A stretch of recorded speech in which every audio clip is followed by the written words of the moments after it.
আপনাকে আমি কতবার বললাম যে আমার 5টা উপদেশ মনে রাখবেন। আমি আব্দুর রাজ্জাক বিন ইউসুফ আপনার জন্য জাতিকে 5টা উপদেশ দিয়ে গেলাম। এক, আপনার জীবনের সবচেয়ে জরুরি কাজ কোনটা? এর চেয়ে জরুরি কাজ পৃথিবীতে নেই, সেটা হলো সালাত, নামাজ। মনে রাখতে হবে আপনাকে। পৃথিবীবাসী, আমি আব্দুর রাজ্জাক বিন ইউসুফ আপনাদের দ্বীনি ভাই হিসাবে মহিলা পুরুষ সকলকে বলে যাচ্ছি, মানুষের জীবনের সবচেয়ে জরুরি কাজ পৃথিবীতে, কাজ হিসাবে, কর্ম হিসাবে এর চেয়ে জরুরি কাজ পৃথিবীতে নাই। সেটা কি? সালাত। জীবনে এর সাথে কোনোদিন আপোষ করিয়েন না। একে শক্ত হাতে দমন করবেন, টাইম হলে আদায় করতে হবে, যত সমস্যা থাকে। কোনো দিন 5 মিনিটের জন্য এর সাথে আপোষ করবেন না। এর চেয়ে জরুরি কাজ পৃথিবীতে নেই। 2, দ্বিতীয় পৃথিবীতে জরুরি কাজ হালাল রুজি। আপনাকে আমি ব্যাংকে লোন নিয়ে ব্যবসা করতে বলিনি, কোনোদিন বলিনি। চকলেট দিয়ে ব্যবসা করতে বলেছি, তাহলে লোন নেওয়া লাগবে না। চকলেট দিয়ে যদি আমি ব্যবসা করি তো লোন নেওয়া লাগবে না। লোন এত খারাপ, লোন এত খারাপ, লোন এত খারাপ যে লোন যেন আমি না করি, এই জন্য আল্লাহর নবী দিন রাত পরিত্রাণ চাইতেন।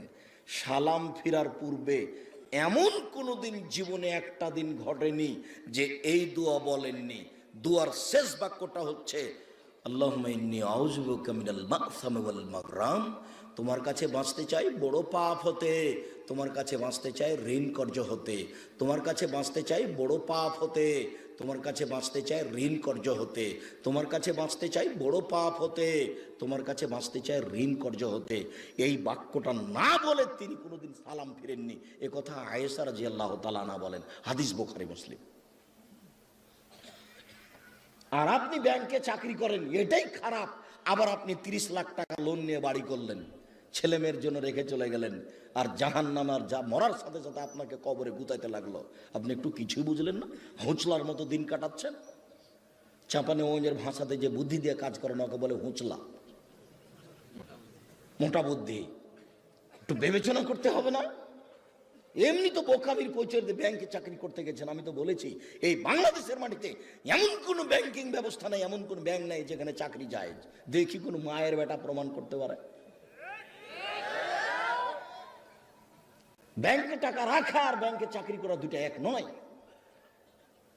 সম্মানিত দিনী ভাই বোন, মানুষের জীবনে সবচেয়ে জরুরি কাজ হালাল রুজি। শ্বশুরের কাছে টাকা নিয়ে জীবিকা নির্বাহ করবেন না, ও কথা পুনরায় বলা লাগবে না।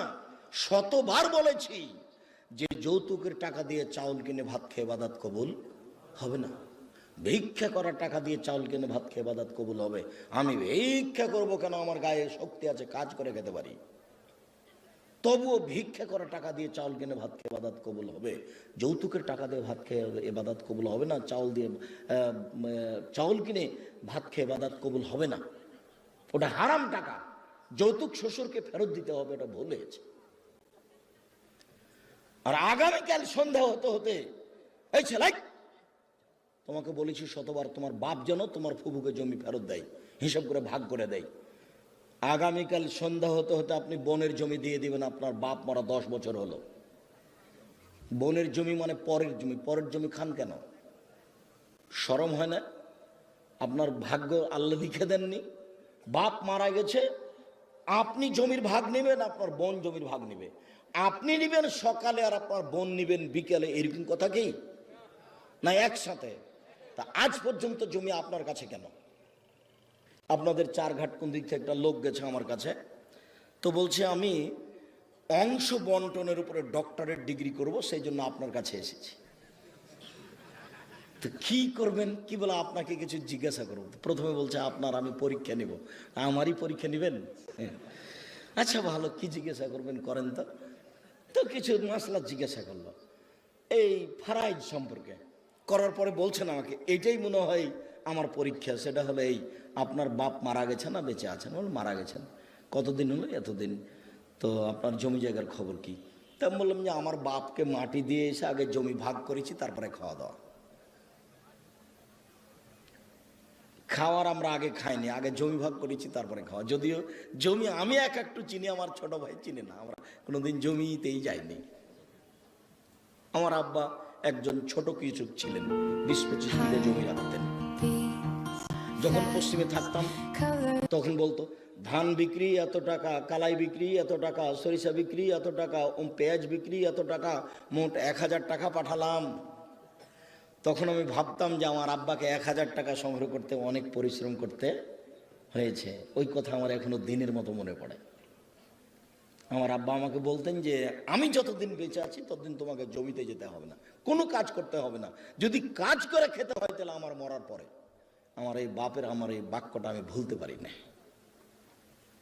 তোমরা খুব ভয়ানক একটি ভিডিও, আপনি চাইলে যে কারোর লোকেশন ট্র্যাক করতে পারবেন শুধুমাত্র একটি। আমি যতদিন আছি তোমরা ততদিন এই জমি জায়গাতে যাও না। শুকরিয়া, জাযাকুমুল্লাহ খাইর।